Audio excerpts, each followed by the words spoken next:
Hi there everybody, it's Verity here from inkybutterfly.com.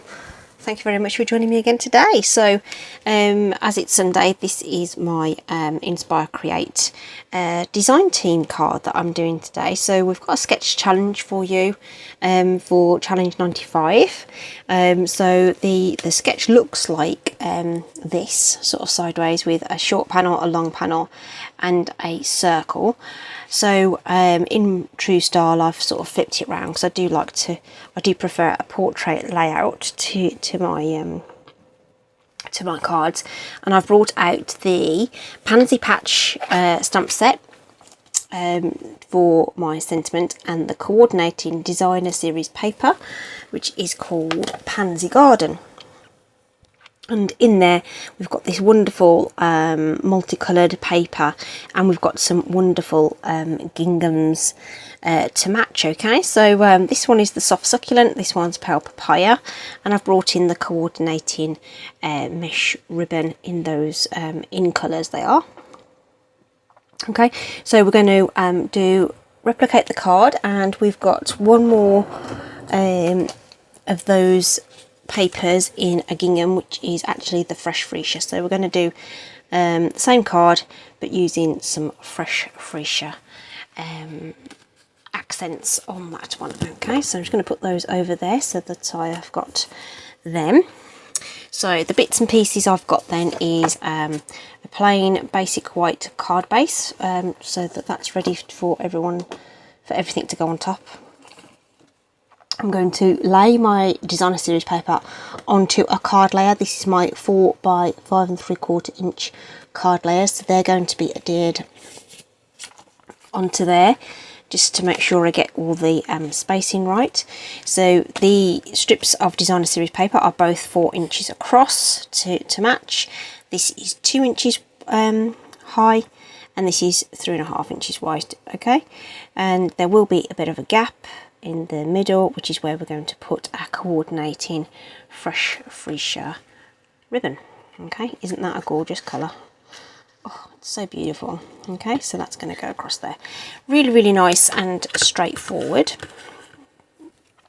So let's get cracking. We'll just need to adhere these pieces onto here. So the other sides of those papers would equally work for this kind of design. So I'm just going to use some Stampin' Seal just to get these papers adhered to this white cardstock, just like so. So it just gives it a little bit of it gives you you could put this straight onto the card, but I just wanted well, the main reason for doing this was so that I could get the ribbon round. I'm not a fan of having the ribbon go across the inside of my card. I like it to go around a layer and then go onto the card that way. So that was the main reason for doing it this way. But it also means that you can line everything up and you know it's going to fit and everything. So there we go. So that's our panel, right? And we're going to add the ribbon across there too. So we're going to put a couple of strips of tape there to secure that around the back.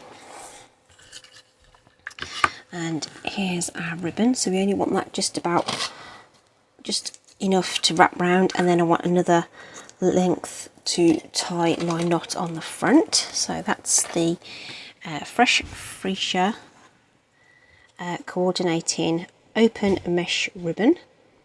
So it's available in all the 2021 in colours. So we'll just lay that across there, and it just so happens, it wasn't planned, just so happens that the gap, the sort of open portion, is exactly the right width to across that that gap that's left between those two pieces of paper. That is pure coincidence. So this then will go onto our white card base. So we're really marching on. It's not a difficult card to construct. And because it's one of our regular layers, we know exactly how it's going to go on, and we can make sure that that's nice and even around our 3 edges, and the top will take care of itself. So there's our base all done. Just make sure that top fold is nice and crisp so it will stand up. Okay, so that's dead simple. Got the stamp here. I'm going to use exactly the same sentiment that we've used on the other one. Now I think I might fit it onto, that might fit onto that scrap of card there. Let's try that. Fresh Freesia ink here to coordinate with the rest of the design. Sticking with the same sentiment just so that you can see all the exactly the same sentiments cut in all of the designs there. This is one of the layering circles dies. So this is the only way to cut circles at present. There aren't any circle punches anymore. Okay, so the dies are the only way you will get that. And I need some evening evergreen, which I might have some scraps that are big enough, but I might not. I might not. Ooh, ooh. It's tight, but it'll fit on. So here we are. I'll just show you a little bit of a tip here, because even though the actual die itself is going to hang over the edge of this, as long as the cutting edge covers the card, so the raised edges on the inside here, you see that raised lip there on the inside edge, that's what's going to do the cutting. So long as that's covered by your cardstock, which it is, you can get away with that. So there you go, there's a bit of frugalness for you. Use all your scraps, people, use all your scraps. So if I'd cut down the card, that would quite easily go through the mini cut and emboss, but I'm just going to put it through my large machine, which is just off here.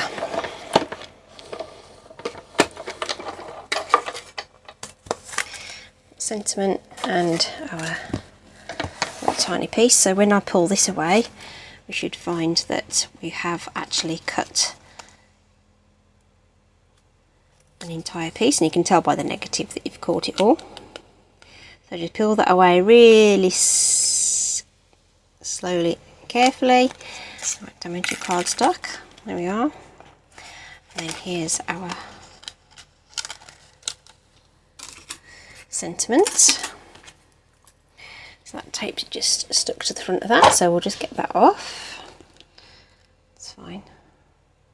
Just do it nice and slow. Peel it back on itself, and it should come away without any bother whatsoever. I'm just going to add that to the evergreen circle. So you get both scallops and plain edged dies in the layering circles, and they all fit together to give you this lovely delicate edge around the top. And we're going to want dimensionals top and bottom that straddle those that ribbon portion, and we'll just pop on this little piece here, tie it in a knot on this side. Just adds another sort of, oops, a daisy. Don't let go of it before you've tied it tight. Single knot will hold it. I just let go of it too soon. Okay.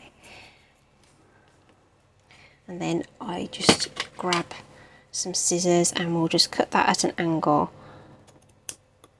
there, so it just doesn't quite go to the top of the card, and we'll make it roughly even below the knot.